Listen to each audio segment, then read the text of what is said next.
అదేదో అంటారు, వినేవాడు వెర్రోడైతే చెప్పేవాడు మేధావని. బ్యాంకింగ్ రంగంలో ఇది ఒక పెద్ద సమస్య అయిపోయింది. బ్యాంకింగ్ అంటే ఏంటి? వాస్తవంగా ఎవరైనా బ్యాంక్ ఉద్యోగాలు కోరుకునే వాళ్ళు ఏం కోరుకుంటారు?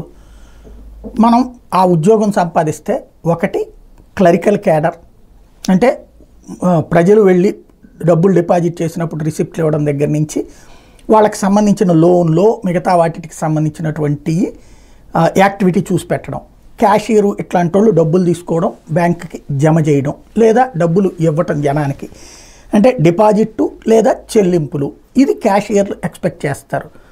మేనేజర్లు ఇదంతా కోఆర్డినేట్ చేసుకునేది. ఒకప్పుడు చక్కటి గౌరవనీయమైనటువంటి పరిస్థితుల్లో ఉండే బ్యాంకులు. ఇప్పుడు ప్రైవేట్ బ్యాంకింగ్ సెక్టార్ వచ్చి యాజమాన్యాలు చేసే దరిద్రపు పనులన్నింటినీ వీళ్ళు నెత్తిన పెట్టుకోవాల్సి వస్తుంది.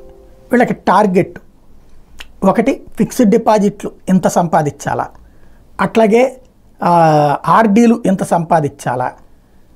అంటే ఇప్పుడు ఏం చేయాలి వీళ్ళు? ఇప్పుడు నేను డిపాజిట్ చెయ్యాలి అనుకుంటే నన్ను మోటివేట్ చేయడం, లేదా మీ దగ్గర డబ్బులు ఎక్కువ ఉన్నాయండి మీరు మా దాంట్లో ఎఫ్డీ వేయండి ఆర్డీ వేయండి అని చెప్పడం వేరు. అలా కాదు, నువ్వు సచ్చినట్టు ఎలా చేస్తావో తెలియదు, నువ్వు ఎఫ్డీ కట్టించాలి ఆర్డీ కట్టించాలా, ఇది ఒక టార్గెట్. అదే సందర్భంలో ఇది కాకుండా రకరకాలు, అందులో ఎస్పెషల్లీ ఈ మధ్యకాలంలో బ్యాంక్ మేనేజర్లను వేధిస్తున్నది ఇన్సూరెన్సులకు సంబంధించి. బ్యాంకుకి ఇన్సూరెన్స్కి ఏంటి సంబంధం? ఈ బ్యాంకులోళ్ళు ఇన్సూరెన్స్ కంపెనీలతో టైఅప్ పెట్టుకుంటారు, వాళ్ళకి మేము ఇంత బిజినెస్ చేసి పెడతామంటారు. మరి దానికి బ్యాంక్ యాజమాన్యం ఎంత డబ్బులు సంపాదిస్తో తెలియదు.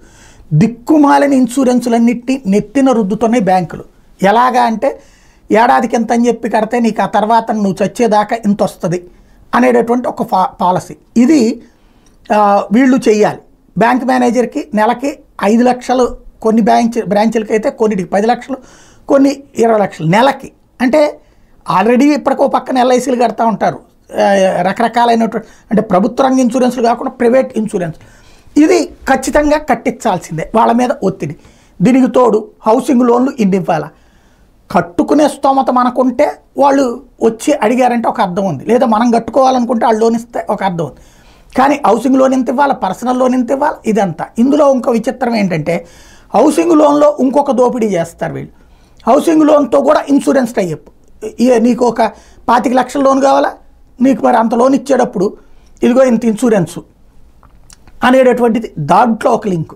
ఓవరాల్గా ఈ టార్గెట్ పూర్తి చేయలేదా హింస, నరకం చూపెడతారు. పొద్దునుంచి సాయంత్రం దాకా కాన్ఫరెన్స్ కాల్స్, ఈ కింద స్థాయి, ఆ పై స్థాయి అధికారి, ఆ పై స్థాయి అధికారి, వాయింపుడు మీద వాయింపుడు. ఆ తర్వాత వచ్చేటప్పటికి వీళ్ళకి చివరికి గుండెలాగిపోవడం ఒక్కటే తక్కువ. అనేక మంది ఈ స్ట్రెస్ తట్టుకోలేక వదిలేస్తున్నటువంటి వాళ్ళు, లేదంటే ఒక బ్యాంకులోంచి మానేసి ఇంకో బ్యాంకులకు పోతున్నటువంటి వాళ్ళు, బ్యాంక్ మేనేజర్ అంటే ఇక జీవితకాలం స్థిరంగా కూర్చునే ఉద్యోగం అన్న దగ్గర నుంచి పారిపోతున్నటువంటి రోజులు వస్తున్నాయి.